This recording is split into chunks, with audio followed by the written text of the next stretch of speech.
رمضان المبارک کی ہر فجر کے بعد نبی پاک صلی اللہ تعالیٰ علیہ وسلم کی سیرت طیبہ کی کچھ گوشے آپ کے سامنے رکھنا چاہے گا، اس لیے کہ اللہ نے قرآن میں فرمایا اپنے نبی پاک صلی اللہ تعالیٰ علیہ وسلم کی سیرت کے متعلق، لَقَدْ كَانَ لَكُمْ فِي رَسُولِ اللَّهِ أُسْوَةٌ حَسَنَةٌ، بے شک تمہارے لیے رسول اللہ کی زندگی سب سے بہترین نمونہ ہے۔ کسی اور کی زندگی کے متعلق تو ہمیں نہیں معلوم، لیکن رسول اللہ کی زندگی پوری کائنات کے لیے آئیڈیل ہے، اور اگر ان کا ہی امتی، ان کا ہی کلمہ پڑھنے والا اگر ان کی سیرت سے واقف نہیں ہوا تو ظاہر سی بات ہے وہ قدم قدم پر ٹھوکریں ضرور کھائے گا، ہر جگہ اسے اپنی زندگی گزارنے کے طور طریقے ڈھونڈنے پڑیں گے۔ لیکن کاش مسلمان کو اپنے نبی پاک صلی اللہ تعالیٰ علیہ وسلم کے زندگی پاک کے طور طریقے معلوم ہو جائیں تو گویا کہ اس کی زندگی پوری روشن ہوگی، اور اسے کہاں قدم رکھنا ہے کہاں نہیں رکھنا ہے یہ خود بخود پتہ چلے گا۔ اسی لیے دوسروں کی ہسٹری اور دوسروں کی تاریخ معلوم کرنا تو آپ کے لیے واجب نہیں، لیکن رسول اللہ کی زندگی معلوم کرنا ہر مسلمان پر ضروری ہے۔ اللہ نے قرآن میں فرمایا ہے کہ ان کی زندگی تمہارے لیے آئیڈیل ہے، تمہارے لیے نمونہ ہے، تو لہٰذا ہم تھوڑی تھوڑی سی ہی بات صحیح حضور پاک صلی اللہ تعالیٰ علیہ وسلم کی سیرت کے کچھ گوشے ملاحظہ کریں گے، لیکن سیرت مصطفیٰ صلی اللہ تعالیٰ علیہ وسلم پڑھنے کے آداب بھی ہیں، سننے کے آداب بھی ہیں۔ فرمایا گیا کہ اس کو کہانیوں کی طرح نہ بیان کیا جائے نہ کہانیوں کی طرح سنا جائے۔ حضور کی سیرت بیان کرنا بھی عبادت ہے اور سننا بھی عبادت ہے۔ جس طرح عبادات کے لیے آدمی ہمتن گوش ہو جاتا ہے اور اپنے آپ کو مؤدب بنا لیتا ہے، حضور کی سیرت کا درس ہو تو آدمی کو مکمل ہمتن گوش ہو کر اس سیرت کی طرف اپنے کان لگا دینا ہے۔ سو کر کے سننا یا بے اعتنائی میں بے توجہی میں سننا سخت ناجائز ہے۔ سیرت مصطفیٰ کی بات کر رہا ہوں۔ سب سے پہلے جو بھی کتاب آپ اٹھائیں گے حضور پاک صلی اللہ علیہ وسلم کی سیرت کی، اس میں سب سے پہلے آداب لکھے ہوں گے کہ سیرت پڑھنے والا ہمیشہ وضو کے حالت میں حضور کی سیرت پڑھا کرے۔ سننے والے کے لیے بھی ہے کہ حضور کی سیرت سن رہا ہے تو ظاہری اور باطنی پاک ہو کر کے سنے، اور اس کے علاوہ جب اسے اکتاہٹ آ رہی ہو، بے چینی گھبراہٹ ہو، تو اس وقت وہ سیرت کا باب نہ پڑھے نہ سنے۔ یعنی جیسے نیند آ رہی ہو، جمائیاں لے رہا ہو اور ایک ہاتھ سے سیرت مصطفیٰ کی کتاب پڑھ رہا ہو، یہ سخت بے ادبی قرار دی گئی۔ ایسے وقت میں نہیں بلکہ مکمل ہوش و حواس کے ساتھ اور حضوری قلب کے ساتھ، دل کی حاضری کے ساتھ سیرت مصطفیٰ کو پڑھے اور سنے، کیونکہ یہ عبادت ہے، اور اس میں غنودگی آنا، نیند کا آنا، بے توجہی ہونا، یہ نبی پاک صلی اللہ تعالیٰ علیہ وسلم کی محفل کی بے ادبی ہے۔ جب وہ بندہ ذہنی طور پر حاضر ہی نہ ہو تو وہ حضور پاک صلی اللہ علیہ وسلم کی سیرت کو کیا محسوس کر سکے گا۔ اور دوسری بات آداب میں یہ بیان کیا گیا ہے، جب رسول کریم صلی اللہ تعالیٰ علیہ وسلم کی سیرت بیان ہو، یا تم کتاب میں پڑھ رہے ہو یا کہیں سن رہے ہو، تو مکمل اپنے ہوش و حواس کو یوں حاضر رکھو جیسے کہ تم خود رسول اللہ کو دیکھ رہے ہو۔ نبی پاک صلی اللہ تعالیٰ علیہ وسلم کو دیکھنے کے تصور کے ساتھ پھر سیرت پڑھے۔ اسی لیے سیرت کے کئی گوشے ہیں۔ سیرت جو ہے کس کو کہا جاتا ہے؟ زندگی کے پورے طور طریقے جو بھی ہیں ان سب کے مجموعے کا نام سیرت ہے۔ اس میں جس کی سیرت بیان کی جا رہی ہے اس کی عمر بھی ہوتی ہے، اس کی زندگی کے شب و روز بھی ہوتے ہیں، بچپن بھی ہے، جوانی بھی ہے، اور شادی کی زندگی بھی ہے، تجارت کی زندگی بھی ہے، معاملات بھی ہیں، عبادات بھی ہیں، عادات بھی ہیں، سب کل ملا کر کے جو زندگی کا نچوڑ ہوتا ہے اس کو سیرت کہا جاتا ہے۔ تو ہم نبی پاک صلی اللہ علیہ وسلم کی سیرت کو کئی گوشوں میں تقسیم کرتے ہیں۔ سب سے پہلے نبی پاک صلی اللہ تعالیٰ علیہ وسلم کی پیدا ہونے سے پہلے کے حالات کیا تھے یہ بھی جاننا ضروری ہے۔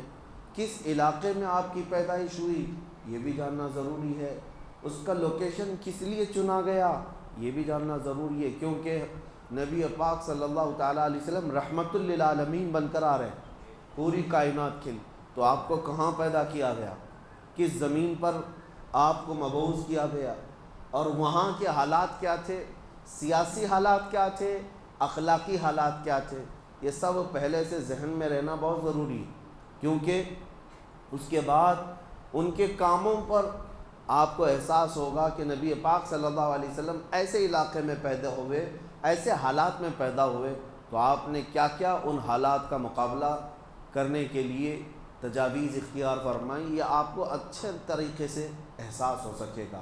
سب سے پہلی چیز، پوری دنیا کا ایک لوکیشن ایسا ہے مکہ مکرمہ، جس کو سینٹر کہا جاتا ہے کئی علاقوں کے اعتبار سے، مرکزی حیثیت حاصل ہے مکہ مکرمہ کو، اور سخت سنگلاخ زمین، پتھریلی سرزمین ہے، آس پاس سارے علاقے پتھریلے ہیں، اور یوں سمجھ لیں کہ کوئی وہاں پر آب و گیاہ نہیں، سبزے نہیں، اور کھیتی باڑیوں کا رواج نہیں، ایسی ایک سخت زمین ہے، لیکن لوکیشن کے اعتبار سے ایک ایسی سینٹرل زمین کہ اس زمانے میں بھی پوری دنیا بھر سے لوگ تجارت کی غرض سے بھی، عبادت کی غرض سے بھی مکہ مکرمہ ضرور آتے تھے۔ آدم علیہ السلام سے یہ طریقہ چل رہا ہے، جتنے نبی آئے ان کی امتیں وہ سب مکہ پہنچتی رہیں، حج کعبہ کے لیے یا خانہ کعبہ کے طواف کے لیے آتے رہیں، تو گویا کہ خانہ کعبہ جہاں تھا مکہ مکرمہ ایک ایسا سینٹر پوائنٹ تھا جہاں پوری دنیا کے لوگ کسی نہ کسی بہانے پہنچ جایا کرتے۔ پہلے کی امتوں کی بات بھی کر رہا ہوں، چاہے وہ یہودی ہوں، چاہے وہ عیسائی ہوں، ان کے دور میں بھی خانہ کعبہ کا حج رہا ہے، کسی نہ کسی صورت مکہ مکرمہ پہنچتے ہیں۔ تو ایک ایسے سینٹر پوائنٹ کو چنا گیا نبی پاک صلی اللہ تعالیٰ علیہ وسلم کی پیدائش کے لیے کہ رحمت للعالمین کو ایسے جگہ اللہ نے پیدا کیا جو پوری دنیا میں آنے والوں کا ایک مرکز تھا، تاکہ اس مرکز سے میرے آقا کی رحمت پورے کائنات میں پھیل سکے، اور ایسی جگہ جو چیلنجز بھری ہوئی ہے، زمین بھی سخت اور لوگوں کے دل بھی سخت، پتھریلی زمین جیسی تھی ویسی لوگوں کے دل بھی سخت تھے، ایسی جگہ پر حضور پاک صلی اللہ تعالیٰ علیہ وسلم کو پیدا کیا گیا، لیکن آپ نے اپنے اخلاق کریمانہ سے مکہ کی سرزمین کو بھی نرم فرمایا اور لوگوں کے دلوں کو بھی نرم فرمایا۔ 40 سالہ میرے آقا کی زندگی شاہد ہے کہ مکہ والوں کے دل جیت لیے، ایک بھی مکہ میں ایسا شخص نہیں تھا جو رسول کریم صلی اللہ علیہ وسلم کی طرف انگلی اٹھا کر کہتا کہ ان کے اخلاق میں یہ کمی ہے، ایک بھی شخص نہیں تھا۔ زمانے جاہلیت میں بھی میرے آقا کو امین اور صادق کے نام سے پکارا جاتا ہے، لوگ اپنی امانتیں لا کر رکھتے، حضور پاک صلی اللہ علیہ وسلم پر سب کا اتفاق تھا کہ انہوں نے مذاق میں بھی زندگی میں کبھی آج تک جھوٹ نہیں کہا، تو اپنے اخلاق کریمانہ سے ان پتھر دلوں کو نبی پاک صلی اللہ علیہ وسلم نے نرم فرمایا۔ سیاسی حالات کیسے تھے اس زمانے میں؟ عربوں کے درمیان کوئی حکمرانی نہیں تھی، چھوٹے چھوٹے علاقے جہاں جہاں جس کی سرداری تھی وہ علاقے کو قبضہ کر کے حکومت کرتا، اور ایک طرف پرشین ایمپائر جس کو فارس کہا جاتا تھا اس وقت، آج کا وہ ایران ہے، وہاں ایک حکومت جاری تھی کسرا کی، اور ایک طرف رومن ایمپائر جس کو آج روم کہیں، یونان کہیں، اور اس زمانے میں وہاں کا جو بادشاہ ہوتا اس کو قیصر کہا جاتا۔ یہ دو سپر پاور طاقتیں تھیں جو پوری دنیا قبضہ کرنے کے لیے آپس میں لڑتی بھی رہتی تھی، اور عرب لوگ کس کے حمایتی تھے؟ آدھے رومن ایمپائر کے اور آدھے پرشین ایمپائر کے، یعنی کچھ کسرا کی حکومت کو مانتے اور کچھ قیصر کی حکومت کو مانتے۔ دونوں میں فرق یہ تھا، قیصر جو ہے وہ رومن ایمپائر جس کو میں کہہ رہا ہوں، یہ عیسائی تھے، ان کے ہاں غلبہ عیسائیوں کا تھا، اور جو پرشین ایمپائر تھے یہ آگ کے پجاری تھے، نہ یہ عیسائی تھے نہ یہودی تھے، یہ اہل کتاب میں سے نہیں تھے، یہ آگ کے پجاری تھے، مشرکین کی جماعت تھی۔ تو ایک کھڑے مشرک اور ایک جو ہے اہل کتاب عیسائیوں کی، دو بڑی طاقتیں دنیا میں اس وقت حکومت کر رہی تھیں۔ تو عرب کے جو اکثر لوگ تھے وہ کسریٰ کی طرف جھکے ہوئے تھے، کیونکہ ان کے بھی یہاں بتوں کا رواج زیادہ تھا، یہ بھی اہل کتاب میں سے نہیں تھے، اور یہ کسریٰ کی طرف زیادہ جھکے ہوئے تھے۔ اب نبی پاک صلی اللہ تعالیٰ علیہ وسلم کی ولادت کے بعد یہ سیاسی حالات میں بتا رہا ہوں، اور بھی کئی حالات تجارت کے کیسے تھے۔ مکہ ایک سینٹر پوائنٹ تھا لوگوں کی تجارت کا بھی، اور لوگ ہر سال حج کے موسم میں ہر جگہ سے وہاں پر جمع بھی ہوتے تھے، اپنے اپنے لوگ وہاں پر پریزنٹیشن رکھا کرتے تھے اپنی بنائی ہوئی چیزوں کو لا کر کے۔ ایام حج میں، موسم حج میں لوگ اپنے اپنے مال بھی بیچ لیتے تھے، ایک دوسرے کا تعارف بھی ہوتا تھا۔ اس زمانے میں نبی پاک صلی اللہ تعالیٰ علیہ وسلم کو ہر جگہ سے لوگ آ کر کے دیکھتے اور متاثر ہوئے بغیر کوئی نہیں جاتا تھا۔ یہ اس زمانے کے حالات میں نے آپ کو بتائے۔ اور پھر نشانیاں یہ بھی جاننا ضروری ہے سیرت سے پہلے کہ اچانک حضور صلی اللہ تعالیٰ علیہ وسلم مکہ میں ظاہر نہیں ہو گئے، بلکہ حضور کے ظاہر ہونے سے پہلے پوری کائنات میں عجیب و غریب نشانیاں بھی پیدا کی گئیں۔ اہل عرب بھی جانتے ہیں، اور یہ تاریخ کا حصہ ہے اور یہ سیرت کا حصہ ہے کہ جس سال نبی پاک صلی اللہ علیہ وسلم کی پیدائش ہوئی، اب میں خصوصیات گنا رہا ہوں، آج پہلا دن ہے سیرت کا، اس کے بعد انشاءاللہ باضابطہ ہم سیرت کا درس کریں گے۔ آج صرف میں روشنی ڈال رہا ہوں سیرت ہے کیا۔ حضور کی پیدائش کے سال پورے مکہ میں جتنے بھی عورتوں کے بچے ہوئے سب لڑکے پیدا ہوئے، ایک بھی لڑکی نہیں پیدا ہوئی مکہ مکرمہ۔ اس سال کی خصوصیت تھی عرب کی سرزمین، جیسے کہ میں نے کہا مکہ سنگلاخ زمین ہے، پتھریلی سرزمین ہے۔ پہلی مرتبہ ایسا ہوا جس سال میرے آقا کی ولادت ہوئی، کثرت سے بارش ہوئی اور پتھریلی زمین میں گھاس اور سبزے بھی اگے۔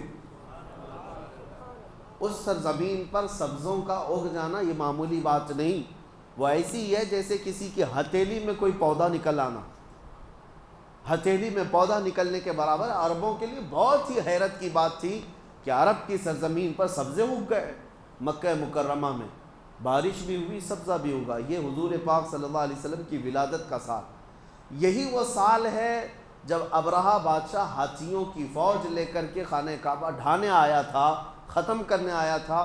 اللہ رب العزت نے ابابیل چڑیوں کی فوج کو بھیجا اور پوری فوج کو ہلاک کر دیا۔ وہ چھوٹی چھوٹی سی چڑیاں آئیں اور اپنی چونچ میں، اپنے پیروں میں ایک ایک کنکریاں لے کر آئیں، اوپر سے گرا دیتی تھی اور ہاتھیوں کے پیٹ پھٹ کر کے آگ لگ جاتی تھی، اور پوری فوج کو کیسے کیا، کعصف مأکول، اللہ فرماتا ہے ایسے کر دیا گیا جیسے چھلی ہوئی مرغی ہوتی ہے۔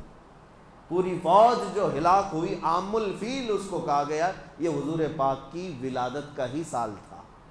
نبی پاک صلی اللہ تعالیٰ علیہ وسلم کی پیدائش کے وقت جو جو خصوصیات ہوئیں۔ پھر ایک عجیب و غریب چیز عربوں نے دیکھا کہ ایک جنگل سے بھیڑیے کو، ایک جانور کو باہر شہر کی طرف آتے ہوئے لوگوں نے دیکھا۔ چونکہ یہ درندے جانور عام طور پر شہروں میں نہیں آتے، جنگل کے درندے جنگل میں رہتے ہیں۔ شہر کی طرف آیا اور جب لوگ اس کی طرف متوجہ ہوئے تو فصیح عربی زبان میں بات کرنے لگا اور لوگوں سے کہنے لگا کہ اے لوگوں، کیا تمہیں خبر ہے کہ اس سرزمین پر اللہ کا ایک آخری رسول آنے والا ہے؟ یہ بشارت بھی ہوئی۔ اس کے علاوہ ان کو ارحاسات کہتے ہیں، یعنی حضور کی پیدائش سے پہلے جو عجیب و غریب معاملات ہوئے ان کو کیا کہتے ہیں؟ ارحاسات۔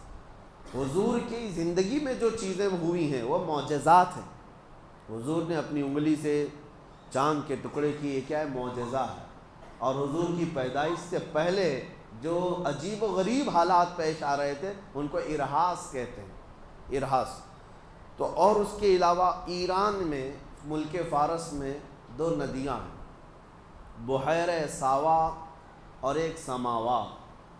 بحیرہ ساوا، بحیرہ چھوٹی ندی کو کہتے ہیں، یہ پوری سوکھ گئی تھی، سوکھی ہوئی ندی تھی، کئی سالوں سے اس میں کوئی پانی نہیں تھا۔ لیکن جس سال نبی پاک صلی اللہ تعالیٰ علیہ وسلم کی ولادت ہوئی، اچانک وہ ندی پورا پانی سے بھر گئی تھی۔ کہاں سے پانی آیا، کیسے بھری، کسی کو نہیں معلوم، لیکن وہ بھی ایک بہت عجیب بات تھی پوری دنیا کی۔ اور بحیرہ سماوا، ایک اور ندی جو لبالب بھری ہوتی، یہ حضور پاک صلی اللہ علیہ وسلم کی ولادت کا دن تھا۔ 12 ربیع الاول شریف وہ بحیرہ سماوا اچانک ایسی سوکھ گئی کہ زمین کے بھی حصے نظر آنے لگ گئے، ایک بھی پانی کا بوند نہیں تھا، جو لبالب بھری ہوئی ندی تھی، ایک سوکھی ہے اور ایک جاری ہے۔ 1000 سال سے وہاں آگ کی پوجا کرنے والے ایرانی جو آتش پرست تھے، آگ کو کبھی بجھنے نہیں دیتے تھے، دن رات 24 گھنٹے ڈیوٹی لگی رہتی پجاریوں کی آگ کو روشن رکھنے کی۔ 1000 سال سے اس آگ کو جلائے رکھا تھا، بجھنے نہیں دیا تھا۔ جو حضور پاک صلی اللہ علیہ وسلم کی ولادت کا دن تھا کہ اچانک آگ بجھ گئی، کسی کے کنٹرول میں نہیں تھی، اچانک آگ بجھ گئی۔ یہ بھی تاریخ کا ایک بہت عجیب و غریب واقعہ تھا، 1000 سال جس کی تاریخ ہے بجھنے نہیں دیا گیا، وہ اچانک کیسے بجھ گئی۔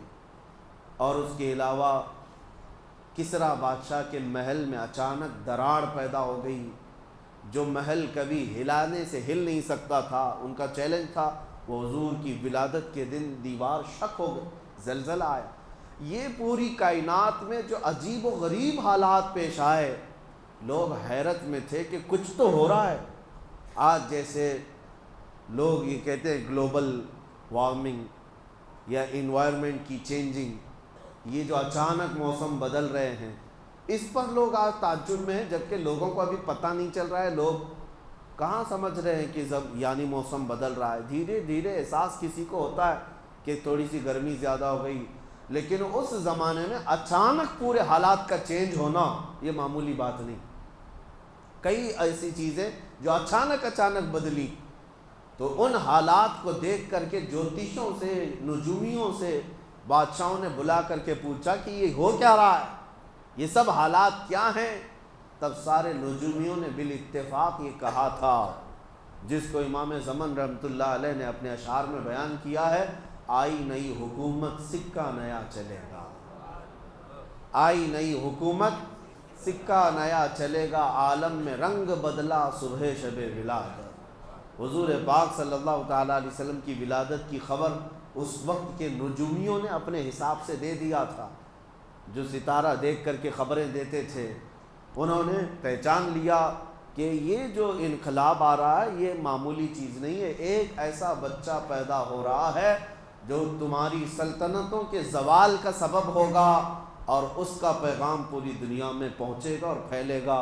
حضور نے ابھی اپنی نبوت کا اعلان نہیں کیا، اس سے پہلے ہی نجومیوں نے یہ خبر عام کر دی تھی۔ تو یہ حضور کی ولادت سے پہلے کے حالات ہیں۔ پھر میرے آقا صلی اللہ علیہ وسلم پیدا ہوئے مکہ مکرمہ میں، آپ کا بچپن، آپ کی جوانی پاک، آپ کی تجارت، آپ کی عبادت، آپ کے عادات، آپ کے معاملات، اور اخیر زندگی پاک میں آپ کے غزوات، یہاں تک ہم تھوڑا تھوڑا سا روزانہ بیان کرتے ہیں۔ جتنا بیان کیا جائے اس کو اپنے ذہن میں محفوظ رکھیں کہ میرے آقا صلی اللہ علیہ وسلم کی ولادت بھی عام بچوں کی طرح نہیں ہے، وہ کائنات میں سب سے اعلیٰ تھے، تو پیدائش بھی آپ کی سب سے اعلیٰ تھی، وہ سب سے اعلیٰ گھر میں پیدا ہوئے، سب سے اعلیٰ طریقے سے پیدا ہوئے۔ اللہ کریم میرے آقا صلی اللہ علیہ وسلم کی سیرت پڑھنے، سمجھنے اور اس پر عمل کرنے کی توفیق عطا فرمائے۔ وآخر دعوانا ان الحمد للہ رب العالمین۔ درس قرآن والے جو حضرات ہیں وہ تشریف رکھیں، باقی حضرات جا سکتے ہیں۔